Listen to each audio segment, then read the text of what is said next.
right, let's finish this up. Chapter 13. The Baudelaires looked at the Quagmires, and the Quagmires looked at the Baudelaires, and all five children looked at the mob. All the members of the Council of Elders were walking together, their crow-shaped hats bobbing in unison. Miss Morrow was leading a chant of burn the orphans, which the Verhoeven family was taking up with the spirit, and Mr. Lesko's eyes were shining as brightly as his torch. The only person missing from the mob was Detective Dupin, who the children would have expected to be leading the crowd. Instead, Officer Luciana walked in front, scowling below the visor of her helmet as she led the way in her shiny black boots. In one white-gloved hand, she was clutching something covered in a blanket, and with the other hand, she was pointing at the terrified children. "There they are!" Officer Luciana cried, pointing her white-gloved finger at the five terrified children. "They have nowhere else to go." "She's right," Klaus cried. "There's nowhere to escape." "Machina!" Sonny shrieked. "There's no sign of Deus Ex Machina, Sonny," Violet said, her eyes filled with tears. "I don't think anything helpful will arrive unexpectedly." "Machina," Sonny insisted and pointed at the sky. The children took their eyes off the approaching mob and looked up, and there was the greatest example of Deus Ex Machina they had ever seen. Floating just over the children's heads was the superlative sight of the self-sustaining hot air mobile home. Although the invention had been quite marvelous to look at in Hector's studio, it was truly wondrous now that it was actually being put to use. And even the angry citizens of VFD stopped chasing the children for a moment, just so they could stare at this amazing sight. The self-sustaining hot air mobile home was enormous, as if an entire cottage had somehow detached itself from its neighborhood and was wandering around the sky. The 12 baskets were all connected and floating together like a group of rafts, with all of the tubes, pipes, and wires twisted around them like a huge piece of knitting. Above the baskets were dozens of balloons in varying shapes of green. Fully inflated, they looked like a floating crop of crisp, ripe apples, glistening in the last light of the afternoon. The mechanical devices were working at full force, with flashing lights, spinning gears, ringing bells, dripping faucets, whirling pulleys, and 100 other gadgets all going at once. But miraculously, the entire self-sustaining hot air balloon home was as silent as a cloud. As the invention sailed towards the ground, the only sound that could be heard was Hector's triumphant shout. "Here I am," the handyman called from the control basket. "And here it is, like a bolt from the blue. Violet, your improvements are working perfectly. Climb aboard, and we'll escape from this wretched place." He flicked a bright yellow switch, and a long ladder made of rope began to unfurl down where the children were standing. "Because my invention is self-sustaining," he explained, "it isn't designed to come back down to the ground, so you'll have to climb up this ladder." Duncan caught the end of the ladder and held it for Isadora to climb up. "I'm Duncan Quagmire," he said quickly, "and this is my sister Isadora." "Yes, the Baudelaires have told me all about you," Hector said. "I'm glad you're coming along." Like all mechanical devices, the self-sustaining hot air mobile home actually needs several people to keep it running. "Aha!" cried Mr. Lesko as Isadora hurriedly climbed the ladder with Duncan right behind her. The mob had stopped staring at the Deus Ex Machina and was now marching once again towards the children. "I knew it was a mechanical device. All those buttons and gears can't fool me." "Why," Hector, an elder said, "rule number 67 clearly states that no citizen is allowed to build or use any mechanical device." "Burn him at the stake too," cried Mrs. Moreau. "Somebody get extra kindling." Hector took a deep breath and then called down to the mob without a trace of skittishness in his voice. "Nobody's going to be burned at the stake," he said firmly, as Isadora reached the top of the ladder and joined Hector in the control basket. "Burning people at the stake is a repulsive thing to do." "What's repulsive is your behavior," an elder replied. "The children had murdered Count Olaf, and you have built a mechanical device. You have both broken very important rules." "I don't want to live in a place with so many rules," Hector replied in a quiet voice. or a place with so many crows. I'm floating away from here, and I'm taking these 5 children with me. The Baudelaires and the Quagmires have had a horrible time since their parents died. The village of foul devotees ought to be taking care of them instead of accusing them of things and chasing them through the streets. But who's going to do our chores? An elder said. The snack hut is still full of dirty dishes from our hot fudge sundaes. You should do your own chores, the handyman said, as he leaned over to lift Duncan aboard his invention, or take turns doing them according to a fair schedule. The aphorism is, it takes a village to raise a child, not 3 children should clean up after a village. Baudelaire Baudelaires, climb aboard. Let's leave these terrible people behind us. The Baudelaires smiled at one another and began climbing up the rope ladder. Violet went first, her hands clutching the scratchy rope as tightly as she could, and Klaus and Sunny following closely behind. Hector turned a knob, and the mobile home rose up higher just as the crowd reached the end of the ladder. They're getting away, another elder called, her crow-shaped hat bobbing with frustration. She jumped up to try to grab the edge of the ladder, but Hector had maneuvered his invention too high for her to reach. The rule breakers are getting away. Officer Luciana, do something. I'll do something, all right, Officer Luciana said with a snarl, and tossed away the blanket she had been holding. From halfway down the ladder, the 3 climbing Baudelaires looked down and saw a large, wicked-looking object in Luciana's hands with a bright red trigger and 4 long, sharp hooks. You're not the only ones with a mechanical device, she called up to Hector. This is a harpoon gun. This gun that my boyfriend bought for me. Oh no. It fires 4 hooked harpoons, which are long spears, perfect for popping balloons. Oh no, Hector said, looking down at the climbing children. Raise the self-sustaining hot air balloon, Hector. Home, Hector, Violet cried. We'll keep climbing. Our chief of police is using a mechanical device, Mrs. Morrow asked in astonishment. That means she's breaking rule number 67 too. Officers of the law are allowed to break rules, Luciana said, aiming the harpoon gun in Hector's direction. Besides, this is an emergency. We need to get those murderers down from there. Members of the mob looked at one another in confusion, but Luciana merely gave them a lipstick smile and pressed the harpoon gun's trigger with a sharp click, followed by a swoosh, as one of the hooked harpoons flew out of the gun straight towards Hector's invention. The handyman managed to maneuver the self-sustaining hot air mobile home so the harpoon did not hit a balloon, but it struck a metal tank on the side of one of the baskets, making a large hole. Drat, Hector said, as a purplish liquid began to pour out of the hole. That's my supply of cranberry juice. Baudelaires, hurry up! If she causes any more serious damage, we'll all be doomed. We're coming as fast as we can, Klaus cried, but as Hector moved his invention even higher in the air, the rope ladder was shaking so much that the Baudelaires could not move very fast at all. Click! Swoosh! Another harpoon flew through the air and landed in the 6th basket, sending a cloud of brown dust fluttering to the ground, followed by some thin metal tubes. She hit our supply of whole wheat flour, Hector cried, and our box of extra biscuits. I'll hit a balloon with this one, Officer Luciana called. Then you'll fall to the ground where we can burn you at the stake. Officer Luciana said one of the council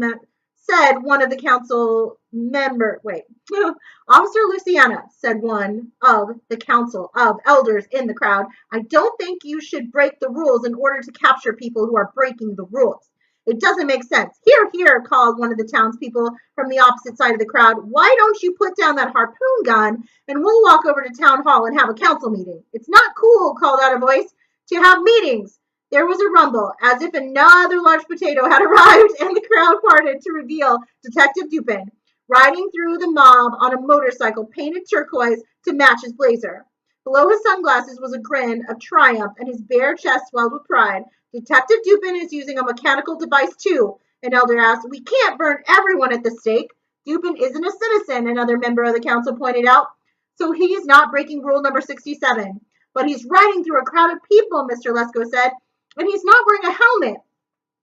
He's not showing good judgment, that's for sure. Detective Dupin ignored Mr. Lesko's lecture about motorcycle safety and pulled a stop pull to a stop besides Officer Luciana. It's cool to be late, he said, and snapped his fingers. I was buying today's edition of the Daily Punctilio. You shouldn't be buying newspapers, said the elder, shaking his crow hat in disapproval. You should be catching criminals. Here, here, said several voices in agreement, but the crowd was beginning to look uncertain. It is hard work to be fierce all afternoon, and as the situation grew more complicated, the citizens of VFD seemed a bit less bloodthirsty. A few townspeople even lowered their torches, which had been heavy to hold all of this time. But Detective Dupin ignored this change in VFD's mob psychology. Leave me alone, you crowd, you crow-hatted fool, he said to the elder and snapped his fingers. It's cool to fire away, Officer Luciana. It certainly is, Luciana said, and looked up into the sky to aim the harpoon gun again. But the self-sustaining hot air mobile home was no longer alone in the sky. In all the commotion, no one had noticed that the afternoon was over and the VFD crows had left their downtown roost to fly in circles before migrating to Nevermore Tree to spend the night as usual. Now the crows were arriving, thousands and thousands of them, and in seconds the evening sky was covered in black, muttering birds. Officer Luciana could not see Hector and his invention. Hector could not see the Baudelaires, and the Baudelaires could not see anything. The rope ladder was right in the path of the migrating crows, and the three children were absolutely surrounded by the birds of BFD. The wings of the crows rustled against the children, and their feathers became tangled in the ladder, and all the three siblings could do was hang on for dear life. Baudelaires, Hector called down. Hang on for dear life. I'm going to fly even higher over the crows. No, Sonny cried, which meant something like, I'm not sure that's the wisest plan. We won't survive a fall from such a height. But Hector couldn't hear her over another click and swoosh from Luciana's harpoon gun. The Baudelaires felt the rope ladder jerk sharply in their hands and then twist dizzily in the crow-filled air. From up in the control basket, the Quagmire triplets looked down and caught a glimpse through the migrating crows of some very bad news. The harpoon hit the ladder. Isadora called down to her friends in despair. The rope is coming unraveled. It was true. All the crows began to settle in a Nevermore Tree. The Baudelaires could see more clearly, and they stared up at the ladder in horror. The harpoon was sticking out of one of the ladder's thick ropes, which was slowly uncurling around the hook.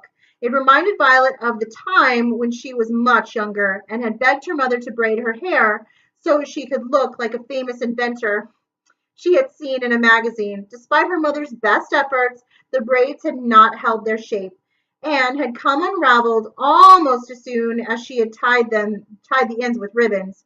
Violet's hair had slowly spun out of the braid, just as the strands of rope were spinning out of the ladder now. Climb faster! Duncan screamed down. Climb faster!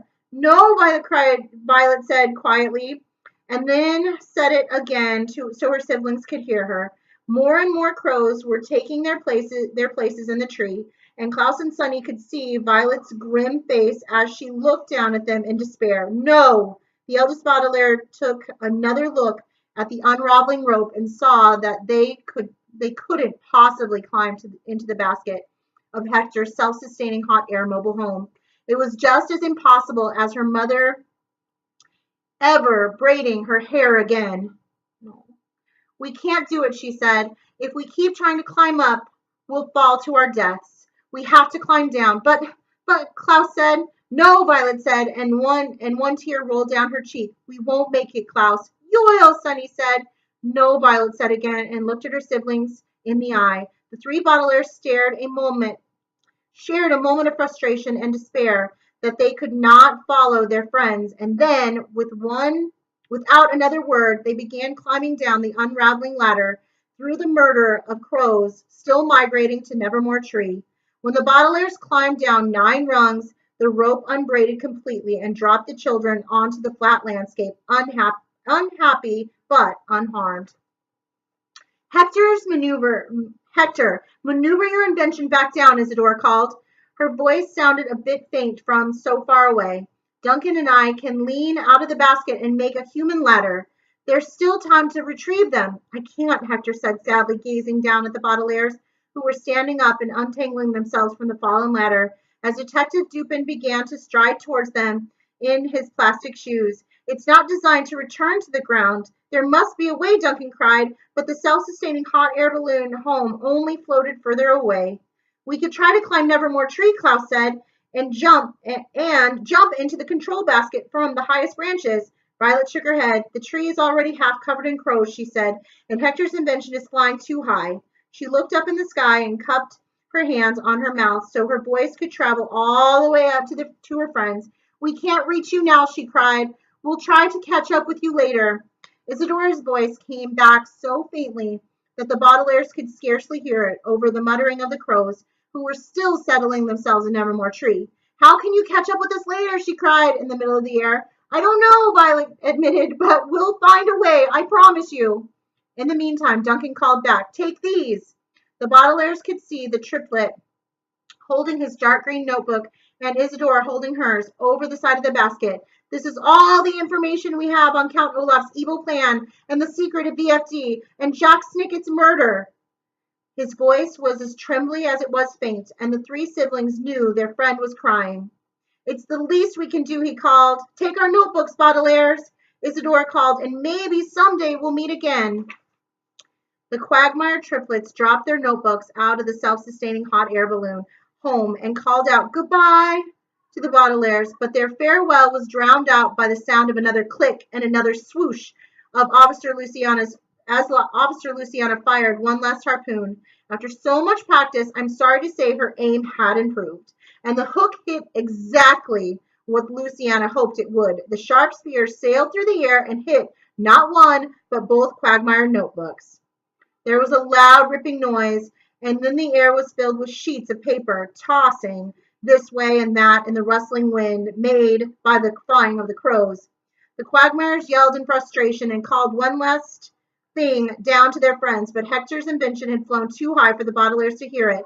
Volunteer! The children heard dimly, and then the self-sustaining hot air balloon floated too high for the orphans to hear anything more. Tesper! Sunny cried, which meant let's try to gather up as many pages of the notebook as we can. If Tesper means all is lost, then that baby isn't so stupid after all, said Detective Dupin, who had reached the Baudelaires. He opened his blazer, exposing more of his pale and hairy chest, and took a rolled up newspaper out of his inside pocket, looking down at the children as if they were three bugs he was about to squash. I thought you'd want to see the Daily Punctilio, he said, and unrolled the newspaper to show them the headline, Baudelaire Orphans at Large. It read, using a phrase which here means not in jail. Below the headlines were three drawings, one of each sibling's face. Detective Dupin removed his sunglasses so he could read the newspaper in the faded light. Authorities are trying to capture Veronica Clyde, and Susie Baudelaire, he read out loud, who escaped from the uptown jail of the village of Foul Devotees, where they were imprisoned for the murder of Count Omar. He gave the children a nasty smile and threw the Daily Punctilio down to the ground. Some names are wrong, of course, he said. But everybody makes mistakes. Tomorrow, of course, there will be another special edition, and I'll make sure the Daily Punctilio gets every detail correct in the story about Detective Dupin's super cool capture of the notorious Baudelaires. Dupin leaned down to the children so close that they could smell the egg salad sandwich he'd apparently eaten for lunch. Of course, he said, in a quiet voice so only the siblings could hear him. One Baudelaire will escape at the last minute and live with me until the fortune is mine. The question is, which Baudelaire will it be? You still haven't let me know your decision. We're not going to entertain that notion, Olaf, Violet said bitterly. Oh, no? An elder cried and pointed out at the flat horizon. But the light of the sunset, the Baudelaires could see a small, slender shape sticking out of the ground. While the Quagmire pages fluttered by, it was the last harpoon Luciana had fired, and it had hit something else after destroying the Quagmire notebooks. There, pinned in the ground, was one of the BFD crows, opening his mouth in pain. You harmed a crow, Miss Moreau said in horror, pointing at Officer Luciana. That's rule number 1. That's the most important rule of all. Oh, it's just a stupid bird, Detective Dupin said, turning to face the horrified citizens. A stupid bird, an elder repeated, his crow trembling in anger. His crow hat trembling in anger. A stupid bird! Detective Dupin, this is the village of foul devotees, and wait a minute, interrupted a voice from the crowd. Look, everyone, he has only one eyebrow. Detective Dupin, who had removed his sunglasses to read the paper, reached into the pocket of his blazer and put them back on again. Lots of people have one eyebrow, he said, but the crowd paid no attention as mob psychology began to take hold again. Let's make him take off his shoes, Mr. Lesko called out, and an elder knelt down to grab one of Dupin's feet. If he has a tattoo, let's burn him at the stake. Here, here, a crowd of citizens agreed. Now wait just a minute, Officer Luciana said, putting down the harpoon gun and looking at Dupin in concern. And let's burn Officer Luciana too, Miss Monroe said. She wounded a crow. We don't want all these torches to go to waste, cried an elder. Here, here. Detective Dupin opened his mouth to speak, and the children could see he was thinking frantically of something to say that would fool VFD citizens. But then he simply closed his mouth and, with a flick of his foot, kicked the elder who was holding onto his shoe. As the mob gasped, the elder crow's shaped hat fell off. She rolled to the ground, still clutching Dupin's plastic shoe. It's the tattoo, one of the Verhoogans cried, pointing at the eye on Detective Dupin's, or more properly, Count Olaf's left ankle. With a roar, Olaf ran back to his motorcycle, and with another roar, he started the engine. Hop aboard, Esme, he called out to Officer Luciana. The chief removed her motorcycle helmet with a smile, and the Baudelaires saw that it was indeed Esme Squalor. It's Esme Squalor, an elder cried. She used to be the city's sixth most successful financial advisor, but now she works with Count Olaf. I heard the two of them are dating, Miss Moreau said in horror. We are dating, Esme cried in triumph. She climbed aboard Olaf's motorcycle and tossed her helmet to the ground, showing that she cared no more about motorcycle safety than she did about the welfare of crows. So long, Baudelaires, Count Olaf called, zooming through the angry crowd. I'll find you again if the authorities don't find you first. Esme crackled as the motorcycle roared off across the flat landscape at more than twice the legal speed limit. So within moments, the motorcycle was a tiny speck on the horizon as the self-sustaining hot air balloon home was in the sky. The mob stared after the two villains in disappointment. We'll never catch up with them, an elder said with a frown, not without any mechanical device. Never mind that, another elder replied. We have more important things to attend to. Hurry, everyone, rush this crow to the VFD vet. The Baudelaires looked at one another in astonishment as the citizens of VFD carefully unpinned the crow and began to carry it back into town. What should we do? Violet asked. She was talking to her siblings, but a member of the council of elders overheard and turned back to answer her. Stay right there, he said. Count Olaf and that dishonest girlfriend of his may have escaped, but you three are still criminals. We'll burn you at the stake as soon as this crow has received proper medical attention. The elders ran after the crow carrying mob, and in a few seconds the children were alone at the flat landscape with only the shuffling papers of the Quagmire's notebooks for company. Let's gather these up, Klaus said, stooping down to pick up one badly ripped page. They're our only hope of discovering the secret of VFD. And of defeating Count Olaf, Violet agreed, walking over to where a small stack of papers had blown together. Philan! Sunny said, scrambling after one that seemed to have a map scrawled on it. She meant, and approving that we're not murderers. And the children paused to look at the Daily Pocketilio, which still lay on the ground. Their faces stared back at them, below the headline Baudelaire Orphans at Large. But the children did not feel at large. The Baudelaires felt as small as could be, standing alone on the bare outskirts of VFD, chasing down the few pages of the Quagmire notebooks that were not gone forever. Violet managed to grab 6 pages, and Klaus managed to grab 7, and Sunny managed to grab 9, but many of the recovered pages were ripped, or blank, or all crumpled with the wind.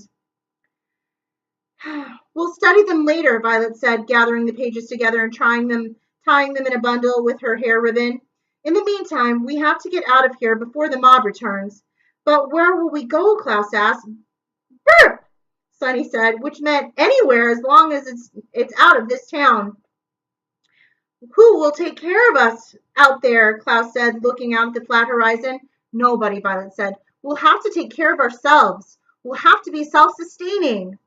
Like the hot air mobile home, Klaus said, that could travel and survive all by itself?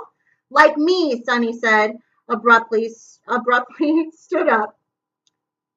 Violet and Klaus gasped in surprise as their baby sister took her first wobbly steps and then walked closely behind her, ready to catch her if she fell. But she didn't fall. Sunny took a few more self-sustaining steps, and then the three bottlers stood together, casting long shadows across the horizon in the dying light of the sunset. They looked up to see a tiny dot in the sky, far, far away, where the Quagmire triplets would live in safety with Hector. They looked out at the landscape where Count Olaf had ridden off with Esme Squalor to find his associates and cook up another scheme. They looked back at Nevermore Tree where the VFD crows were muttering together for their evening roost. And then they looked out at the world where families everywhere would soon be reading all about the three siblings in the special edition of the Daily Pocketilio. It seemed to the Baudelaires that every creature in the world was being taken care of by others, every creature except for themselves. But the children, of course, could care for one another, as they had been caring for one another since that terrible day at the beach. Violet, Klaus, and Sunny looked at one another and took a deep breath, gathering up all the courage to face all the bolts from the blue that they guessed, and I'm sorry to say, guessed correctly, lay ahead of them. And then the self-sustaining Baudelaire orphans took their first steps away from town and towards the last few rays of the setting sun. That is the end. Shall we read the author's notes? We shall. Lemony Snicket is the author of quite a few books, all dreadful, and has been accused of many crimes, all falsely. Until recently, he was living someplace else. All right. Oh gosh, this is going to be really hard to read. Telefax. To my kind editor, please excuse the word stop at the end of every sentence. Stop. Telegrams are the quickest way to deliver a message from the last chance general store. And in a telegram, stop is the way to signal when a sentence stops. Stop. The next time you are invited to a party, wear your third nicest suit and pretend to notice a spot. Stop. The next day, take the suit to the dry cleaners for cleaning. Stop. When you come to pick it up, you will receive instead a shopping bag containing my entire account of the Baudelaire children's experiences in this area, The Hostile Hospital, along with an interroom speaker, one of the lamps mistakenly delivered to Hal, and a heart-shaped balloon that has popped. Stop. I will also include a sketch of the key to the library of records that Mr. Hellquist can illustrate it so Mr. Hellquist can illustrate it properly. Stop. Remember, you are my last hope that the tales of the Baudelaire orphans can finally be told to the general public. Stop. With all due respect, Lemony Snicket. P.S. Your suit will be mailed to you later. Stop. Fantastic. All right. Well, that is the end of book 7. We will continue with book 8 as soon as I can possibly get started on it, which will probably be next weekend. All right. See you again soon.